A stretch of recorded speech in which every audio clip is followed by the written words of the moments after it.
Beast mode.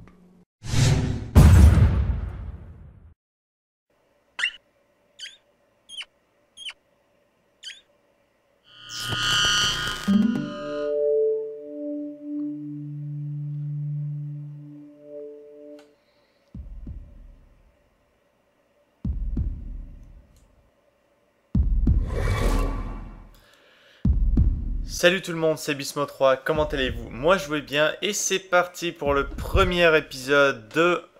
j'ai décidé d'appeler ça Dollar a Game. Donc les jeux à 1 dollar, c'est un titre, disons, ou un truc qui m'a été proposé par Québec Code. Donc merci à toi, je lis dans les commentaires, j'ai trouvé ça une super bonne idée. Donc bienvenue encore une fois dans le premier épisode de Dollar a Game. Aujourd'hui on teste un indie game du nom de Soul.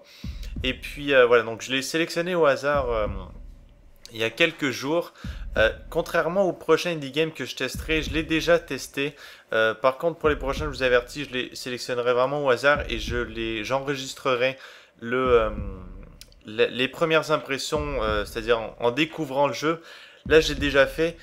Et heureusement d'ailleurs que je l'ai déjà fait parce que je pense que je vais vous épargner quelque chose de absolument horrible. Donc on va démarrer. Et vous allez voir, Soul, c'est un jeu qui est basé sur... Regardez bien, regardez ma présentation.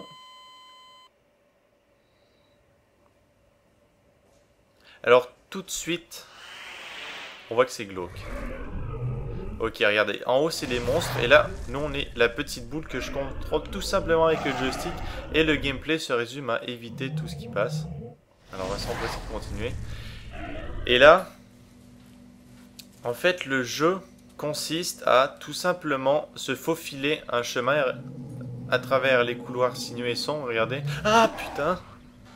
Ok, là, juste là, j'ai sursauté. En plus, je le savais. Et je vous jure, c'est un jeu, mais hyper glauque. Vous allez voir. Alors, on va aller par là.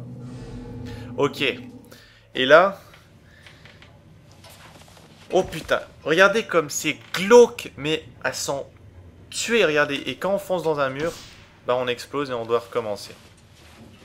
En bas, il y a écrit ne touchez pas les murs. Alors en fait, tout le gameplay est basé sur ça.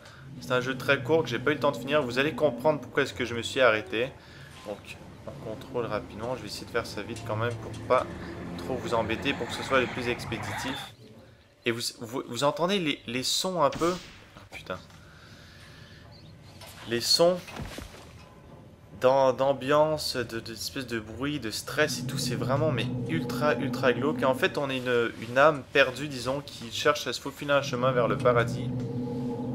Et là, vous voyez, je sais pas si vous voyez l'espèce de forme en haut là, une espèce de petite fille. Et je vous avertis, attention. Et là, vous pourrez pas dire que vous n'aurez pas été averti. Il y a un screamer, d'accord? Il y a un screamer. Et là, je vais juste enlever mes écouteurs. Je vais monter en haut. Et je vais passer dessus en fermant les yeux, d'accord? Et en criant, parce que ça me stresse, mais au plus haut point. Et attention les gens, vous êtes avertis, il y a un screamer et ça fait putain de peur.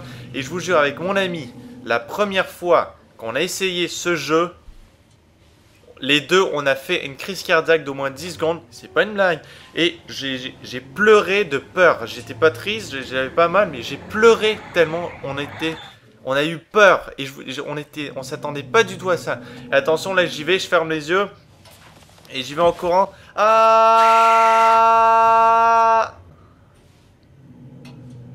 Ouf, c'est fini. Voilà. Donc on a passé le screamer.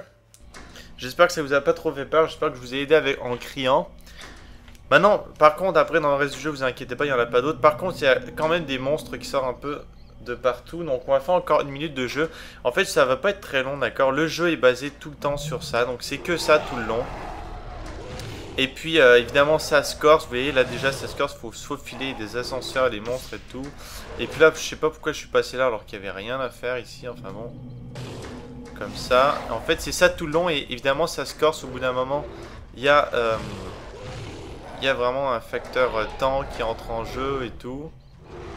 Et donc ça devient très compliqué, donc là il faut aller en bas comme ça. Voilà les gens, donc j'espère que vous avez apprécié cette petite séquence, disons en live. Maintenant, j'ai déjà fait mes impressions et donc on va pouvoir passer au... Dans Soul, vous contrôlez une âme perdue à l'aide d'un joystick et ce au travers de labyrinthes sinueux. Sur votre chemin figurent de multiples obstacles comme des monstres sortant des murs, des ventilations obstruant vos mouvements, des éléments vous obligeant à presser le pas et bien d'autres. La difficulté présente dès les premiers niveaux est croissante de labyrinthe en labyrinthe. Le jeu mettra votre précision de mouvement à l'épreuve car la moindre erreur vous sera fatale. En effet, touchez ne serait-ce qu'un bout d'objet ou d'un mur et vous recommencerez à 0. Le mode hardcore vous restreindra un temps limite pour chaque niveau et un maximum de 5 vies pour tout le jeu. Bref, c'est un mode pour les tordus.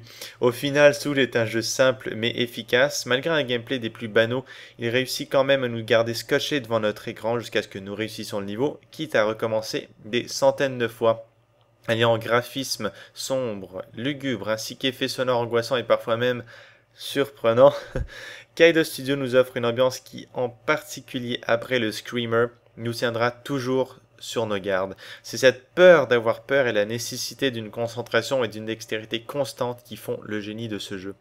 C'est avec joie et surtout un slip rempli de vous savez quoi que je donne la note de 8 sur 10.